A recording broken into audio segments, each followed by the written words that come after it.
ಬಿದ್ದಿದ್ದು ಬರೋಬ್ಬರಿ ಅರ್ಧ ಡಜನ್ ಹೆಣ.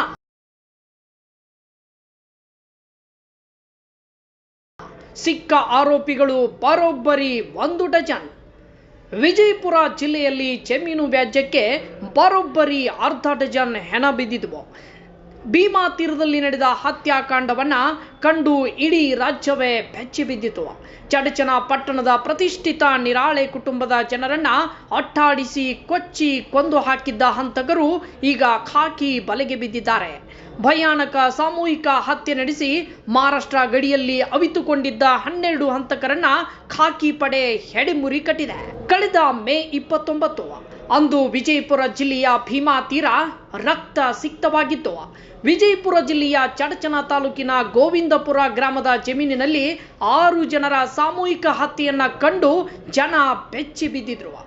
ಭೀಮಾ ನದಿ ತೀರದಲ್ಲಿ 25 ಎಕರೆ ಜಮೀನು ವ್ಯಾಜ್ಯಕ್ಕೆ ಗೋವಿಂದಪುರ ಗ್ರಾಮದ ಗೋಳಗಿ ಕುಟುಂಬ, ಚಡಚಣ ಪಟ್ಟಣದ ಪ್ರತಿಷ್ಠಿತ ನಿರಾಳೆ ಕುಟುಂಬದ 5 ಜನ ಹಾಗೂ ಜೊತೆಯಲ್ಲಿದ್ದ ಓರ್ವ ವ್ಯಕ್ತಿ ಸೇರಿ 6 ಜನರ ಸಾಮೂಹಿಕ ಹತ್ಯೆ ನಡೆಸಿತ್ತು.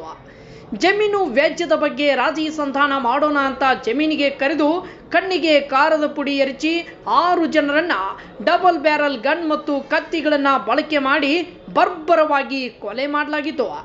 ಬಳಿಕ ನೆರೆಯ ಮಹಾರಾಷ್ಟ್ರದ ಅಕ್ಕಲ್ಕೋಟ್, ಕುಡ್ಲಾ ಗ್ರಾಮ ಸೇರಿ ಸುತ್ತಮುತ್ತಲ ಪ್ರದೇಶಗಳಲ್ಲಿ ಆರೋಪಿಗಳು ಅಡಗಿಕೊಂಡಿದ್ರು. ವಿಶೇಷ 8 ತಂಡಗಳೊಂದಿಗೆ ಕಾರ್ಯಾಚರಣೆಗೆ ಇಳಿದ ಪೊಲೀಸರು 12 ಆರೋಪಿಗಳನ್ನು ಬಂಧಿಸಿ ಕರೆತರುವಲ್ಲಿ ಯಶಸ್ವಿಯಾಗಿದ್ದಾರೆ. ಪ್ರಕರಣದಲ್ಲಿ 20ಕ್ಕೂ ಅಧಿಕ ಜನ ಭಾಗಿಯಾಗಿದ್ದು, ಈ ಪೈಕಿ ಬಂಧನಕ್ಕೊಳಗಾದ 12 ಜನರ ವಿಚಾರಣೆ ನಡೆಸಿ ಇಂದು ಇಂಡಿ ಪಟ್ಟಣದ ನ್ಯಾಯಾಲಯಕ್ಕೆ ಆರೋಪಿಗಳನ್ನು ಹಾಜರುಪಡಿಸಲಾಯಿತು. ಈ ವೇಳೆ ಯಾವುದೇ ಅಹಿತಕರ ಘಟನೆ ನಡೆಯದಂತೆ ಇಂಡಿ ಕೋರ್ಟ್ ಸುತ್ತಮುತ್ತ ಬಿಗಿ ಬಂದೋಬಸ್ತ್ ಕೈಗೊಳ್ಳಲಾಗಿತ್ತು. ಇನ್ನು ಬಂಧಿತ 12 ಆರೋಪಿಗಳಲ್ಲಿ 3 ಆರೋಪಿಗಳ ಹೆಸರು ಈಗಾಗಲೇ ಎಫ್ಐಆರ್ನಲ್ಲಿದೆ. ಇನ್ನುಳಿದಂತೆ ಹತ್ಯೆಗಾಗಿ ಪ್ಲಾನ್ ಮಾಡಿದ್ದ ಗೊಳಗಿ ಕುಟುಂಬದ ಅಪ್ಪುಗೌಡ ಪಾಟೀಲ್ ಉರ್ಫ್ ಗೊಳಗಿ, ಕಲ್ಲನಗೌಡ ಕಲಬುರಗಿ ಜಿಲ್ಲೆಯ ಭೀಮಾ ತೀರದ ಸೊನ್ನ ಭಾಗದಿಂದ ತಮ್ಮ ಸಂಬಂಧಿಕರ ಹುಡುಗರನ್ನ ಕರೆಸಿದ್ರು ಎನ್ನಲಾಗಿದೆ. ಜಮೀನಿನಲ್ಲಿ ಮೊದಲೇ ಕಾರದ ಪುಡಿ, ತಲವಾರ್ ಇಟ್ಟುಕೊಂಡಿದ್ರು. ವ್ಯಾಜ್ಯದ ಗಲಾಟೆ ವೇಳೆ ಮೊದಲಿಗೆ ಕಲ್ಲನಗೌಡನ ಲೈಸೆನ್ಸ್ ಡಬಲ್ ಬ್ಯಾರಲ್ ಗನ್ನಿಂದ ಗುಂಡು ಹಾರಿಸಿ ನಿರಾಳೆ ಕುಟುಂಬದ ಚಂದ್ರಕಾಂತ್, ಮಕ್ಕಳಾದ ಸಮರ್ಥ್ ಮತ್ತು ರಾಹುಲ್ನನ್ನ ಕೊಲ್ಲಲಾಗಿದೆ.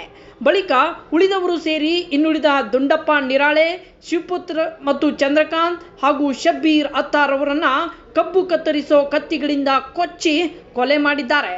ಇನ್ನು ಕೊಲೆಯಾದ ಚಂದ್ರಕಾಂತ್ ನಿರಾಳೆ ಹಾಗೂ ಹಂತಕ ಅಪ್ಪುಗೌಡ ಮೊದಲಿನಿಂದಲೂ ಆಪ್ತ ಸ್ನೇಹಿತರಾಗಿದ್ದರು. ಆದರೆ 25 ಎಕರೆ ಜಮೀನಿಗಾಗಿ ಅಪ್ಪುಗೌಡ ಆಪ್ತ ಮಿತ್ರ ಚಂದ್ರಕಾಂತ್ ಹಾಗೂ ಆತನ ಪರಿವಾರವನ್ನೇ ಕೊಂದು ಹಾಕಿರೋದು ದೊಡ್ಡ ದುರಂತ.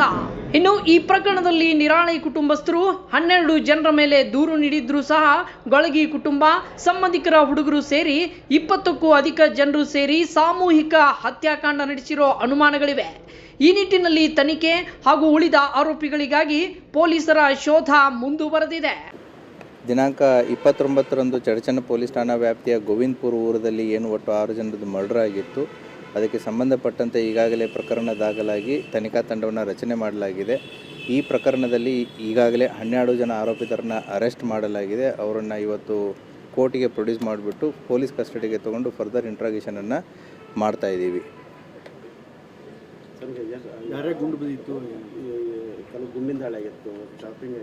ಅದರಲ್ಲಿ Kallanagowda Patil ಅನ್ನೋರದ್ದು DBBL licensed weapon ಏನಿತ್ತು, ಆ ಲೈಸೆನ್ಸ್ಡ್ ವೆಪನ್ ಯೂಸ್ ಆಗಿದೆ ಅನ್ನುವಂಥ ಮಾಹಿತಿನೂ ಕೂಡ ಇದೆ. ಮತ್ತು ಒಟ್ಟು 6 ಜನರ ಮೃತರಲ್ಲಿ ಈಗ ಪ್ರಿಲಿಮಿನರಿ ಪೋಸ್ಟ್ ಮಾರ್ಟಮ್ ರಿಪೋರ್ಟದಲ್ಲಿ 2 ದೇಹದಲ್ಲಿ ಅದೊಂದು DBBL ಬಂದೂಕಿನಿಂದ ಸಿಡಿದಂಥ ಗುಂಡು ಕೂಡ ಕಂಡು ಬಂದಿದೆ. ಅದನ್ನು ಕೂಡ ತನಿಖೆಯನ್ನು ನಾವು ಮಾಡ್ತಾ ಇದ್ದೀವಿ. ಜಮೀನು ವ್ಯಾಜ್ಯನೇ ಕಾರಣ ಸರ್. Thank you. ಇದಕ್ಕೆ ಸಂಬಂಧಪಟ್ಟಂತೆ ಇನ್ನೂ ತನಿಖೆ ಮುಂದುವರೆದಿದೆ. ಯಾಕಂತಂದರೆ it is just beginning of the investigation. ಈ ಇನ್ವೆಸ್ಟಿಗೇಷನ್ದಲ್ಲಿ ಇನ್ನೂ ಕೆಲವೊಂದಿಷ್ಟು ಹೆಸರುಗಳು ನಮ್ಮ ಹತ್ರ ಕಂಡು ಬಂದಿದ್ದಾವೆ. ಈಗೇನು 12 ಜನ ಸಿಕ್ಕಿದ್ದಾರೆ, ಅದರಲ್ಲಿ FIRದಲ್ಲಿರೋರು 3 ಜನ ಇದ್ದಾರೆ. ಹಾಗಾಗಿ 12 ಬಿಟ್ಟು 9 ಜನ ಬಿಟ್ಟು ಈಗ 9 ಜನ ಎಕ್ಸ್ಟ್ರಾನೂ ಇದ್ದಾರೆ. ಅಂದರೆ ಈಗ as of now list is 21.